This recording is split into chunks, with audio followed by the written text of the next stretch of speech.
ачаалал ихтэй төвжирэл үүсгэдэг энэ замуудыг бас өргөгдөх асуудал яригдчих шиг. Энэ талаар та мэдээлэл өгөхгүй юу? За аймгийн цэцлэргийн захирамжаар энэ аймгийн зам энэ замын шинжилэл энэ автозогсоолуудын өргөтгөл хийх юм асуудлаар ажлын хэсэг гарсан байгаа.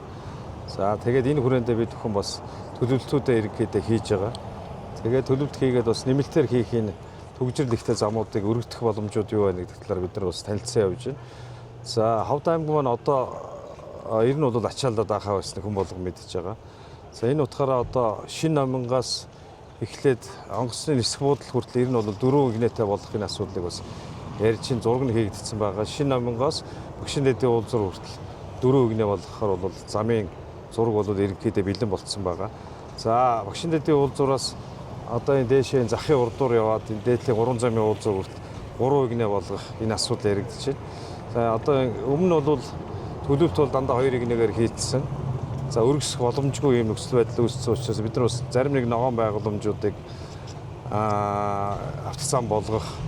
За явган хүний замыг бас жоохон нарийсах, электрон шахах гэдэг юм уу. За эзэмшлийн тодорхой нэг зөвшөөрлгүй барьсан харилцаг байшинг бас холдуулах гэдэг юм. Ийм чиглэлээр ер нь бол зав замын өргөцгийг хийе гэж бодож байгаа. За одоо захын одоо яг энэ дээдлийн уулзуур дээр явж зам дээр явж байна бидгүү. За энийг бол одоо 3 игнэг хий. За тодорхой энэ захын энэ иргэн тойронд байгаа бас эзэмшилтэй автсан энэ газрууд бол зориултаар ашиглахгүй байгаа нөхцөлтөө ийм байдлуудыг бол бас тодорхой гэрээг нь эргэж харъя. Тэр байгууламжууд дээр бол авч зогсоол байгуулъя.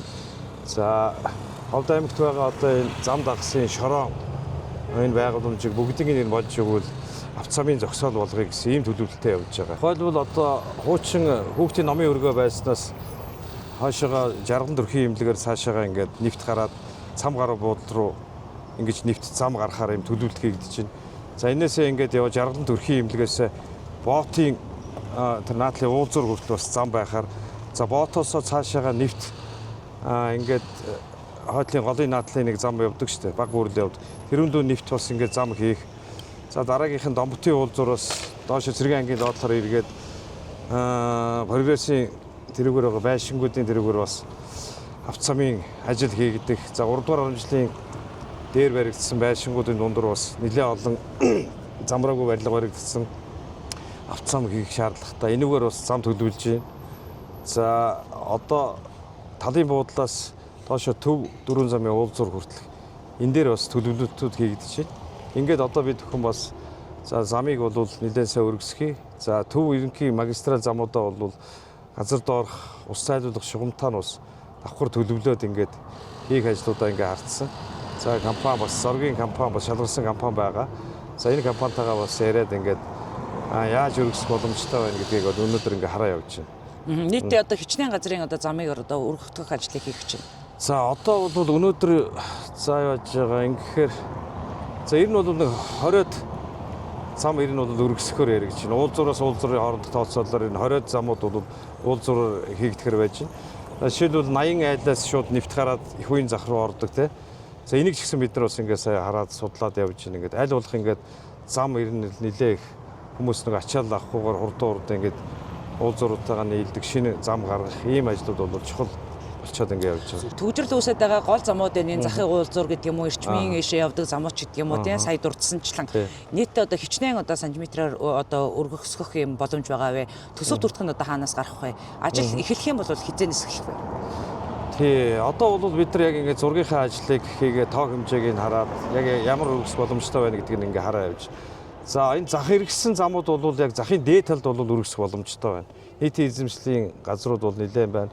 Захууд бол зөвшөөрлгүй бол бас сунгаж татсан асуудлууд байгаа.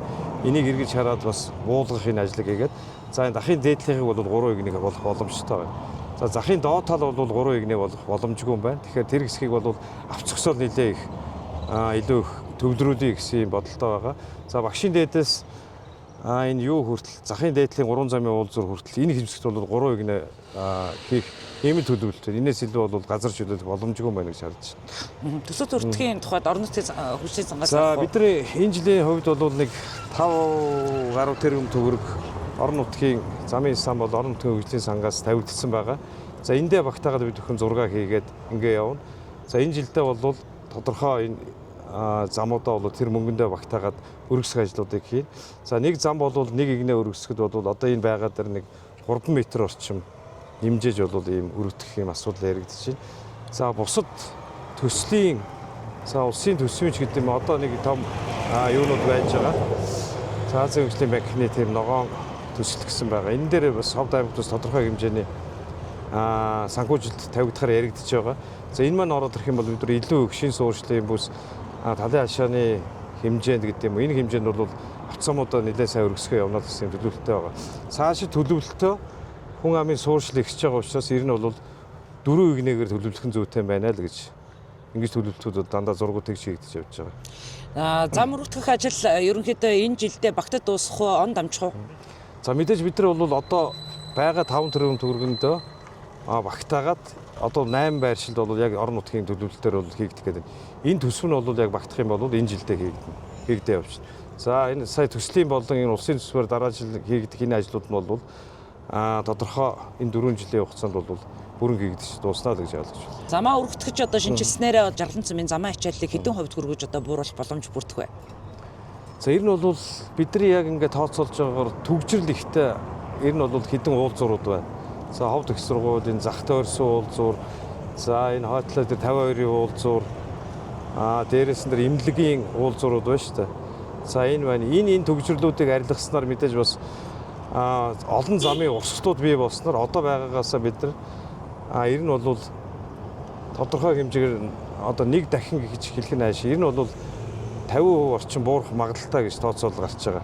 Мон Эко компаниас хуучин одоо номингийн чиглэлийн одоо автозамын тогтчлтын ажилтны тэрбум гаруй төгрөгийг одоо аймагт хүлээлгэж өгсөн байдаг. Энэ одоо яг тэр замдаа зарцуулагдах уу?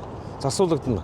Одоо бид нар бол тэр зураг бол ер нь яг одоо байгаа 2 игнэ зам байна шүү дээ. Өргөө 2 игнэ зам яг тэрийг л ер нь бол сайжруулах, нэмэлт туршилт хийхээр төлөвлөсөн байгаа юм. Тэр бол тэрбум нэг 200 орчим сая төгрөг байгаа. Бид одоо хуучин номгоо шинэ номын хүртэлх уулзуурыг 4 игнэ болгож байгаа. Тэгэхээр мэдээж дахиад нэг дахин мөнгө нэмэгдэнэ гэсэн үг. Тэгэхээр бид нар энэ санхүүжилтийн их усурыг олж байна. Хуучин тэр барьсан зургийг бол бид нар бол ашиглахгүй. Нэгэн тэн дээр мөнгө зарж байгаа бол бид нар 4 игнэ болгож өргөдөхөд шинэ зураг одоо ингээ хийлгээд баг бэлэн болж байгаа. Тухайн мөнгө нь бол нэмэлтээр орж ирнэ. Дээрээс нь төсөв нэмж ягаад нэг мөсөн замаа хийгээд авъя л гэсэн төлөвлөлт явж байгаа. Өргөө зардлыг бол багасгахыг гэж байгаа. Тэрбум 500-аар тэрбум 200-аар бид нар хийждэг. Тэр бол ерөнхийдөө бол нэмэлт хувьчлал хийгдэн. Зам бол өргөсөхгүй тийм асуудал байгаа. Хоёрдугаар усны нөгөө нэг ус зайлуулах шугам газар доогуур зам доогуур бол явахгүй байгаа. Тэрийг бол давхар төлөвлөж өргөсгөж тэр мөнгөн дээр нэмж хийж байгаа.